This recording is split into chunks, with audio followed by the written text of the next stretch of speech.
This is Hidden Killers Week in Review. A look back at the most prolific stories of the week. You're listening to the Hidden Killers podcast with Tony Brueski. Featuring attorney, guest, and former felony prosecutor Eric Faddis. Mica Miller. She was a 30-year-old preacher's wife. Not quite Whitney Houston-esque. She wasn't. Well, she did sing in church, but I don't think she was singing the songs on the Preacher's Wife soundtrack. But at the end of the day, near her attempted or her actual suicide, that's what has been ruled, she filed for divorce from her husband at the time, the man named John Paul Miller, who's ahead of his own church. But there's been a lot of allegations, a lot of accusations of mistreatment, of abuse, of all sorts of things. He has categorically denied all of it, saying she was mentally ill. All I was trying to do was get her help. She had delusions. She had problems this way and that way.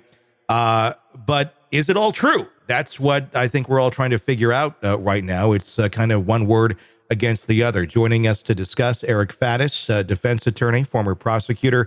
This is a weird case of unhealthy individuals that seem to have a record of not being on a good, healthy path in many portions of their life. Just as you start to dive into this one and look at it, what's been some of your initial reactions?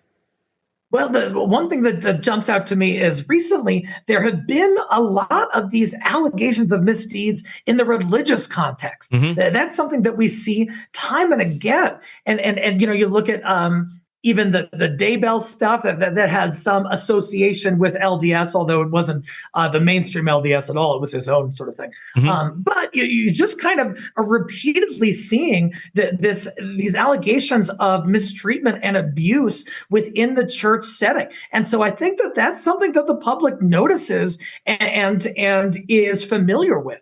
And so that could benefit the accuser, but still a long way to go on this. There is. And John Paul's not been charged with anything as of right now. There is an FBI investigation that has been initiated into this. Mica Miller, by most accounts, was on her way out. She was looking forward to getting divorced and moving on. She even had plans to possibly go to Kenya, where she had gone in the past on some mission trips, even shipping some of her stuff there for that future endeavor. One of the big questions I think that comes to light in this case is the fact that, okay, it's been ruled a suicide. How many suicides have more than one spent bullet to the head being found at the scene of the crime, and including an unspent bullet as well? That's the part that really raises a red flag. We've seen some other alleged suicides where there's like multiple stab wounds, multiple gunshots. And those are the things that are revisited because everyone sees that and says, that can't happen. What are you talking about? It just defies common sense to think that that's how it played out. Now, if they had a darn good medical examiner who could explain why that is, then I'd be interested to hear it. But otherwise, I'm pretty skeptical. It doesn't make a lot of sense. I mean, bullet to the head. I don't know how you're missing.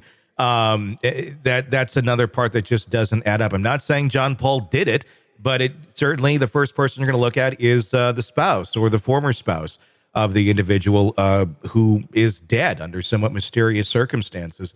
Here's a clip of Mica Miller talking about divorce and talking about abuse just shortly before her death on social media.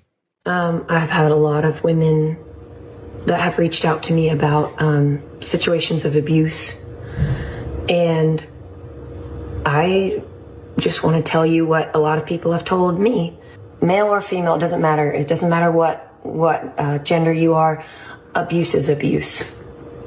And you are the bride of Christ. And my Bible says that he took all the abuse you could think of for you so that you didn't have to live that life of slavery and bondage and pain. So you don't have to stay in a abusive relationship, whether that's sexual, whether that's somebody forcing you to take illegal drugs or alcohol abuse or physical abuse. psychological abuse, making you think that this is all your fault, or you're a bad mom, or you're a bad wife, or you're a bad husband, or you're not giving it your all when you know you are. God hates divorce, but why? According to everybody I've asked and the scriptures that I've found, it's because it hurts people. But does abuse hurt people? How do you think God feels about that? Shortly after that, she was found dead, and it was just days after she filed for divorce from John Paul Miller. Thoughts on that? You know, in looking at that video, it looks like someone who is in distress, but not someone who's ready to off themselves. Yeah. In fact, it looks like someone who's ready to liberate themselves, who's ready to begin a new life. And that's wholly inconsistent with suicide. Mm-hmm. The 911 call was also very interesting. Lots of people who knew Mica saying this. I mean, this does not sound like her directly. I mean, it's her voice, but it's not her delivery, if you will. Let's take a quick listen to that. Robinson County 911. What's the address of your emergency? Hi. Are you able to trace the location of my phone? Let me see. Don't know where you're at. And National Park. What's the phone number you're calling me from? 843-655-5242. Where's the park located at? In Fair Bluff. Let's see.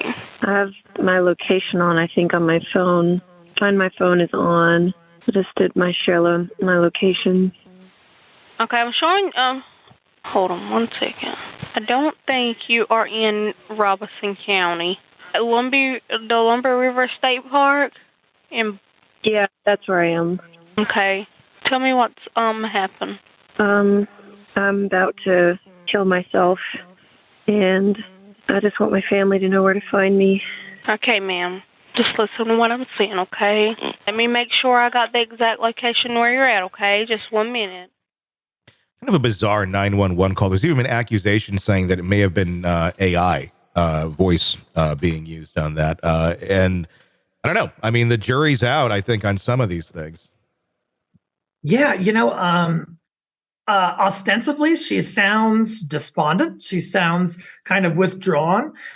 There is nowadays the ever-present concern that there is that AI could have been used to manufacture something. I'm not saying that that's what happened here at all, but I have other cases in Colorado. There's a case going on where some accuser used AI to fabricate a phone call, and it's the other person's voice, and it sounds like them, but it's not them. Yeah. And so, certainly further investigation needs to be done to verify the validity of that call.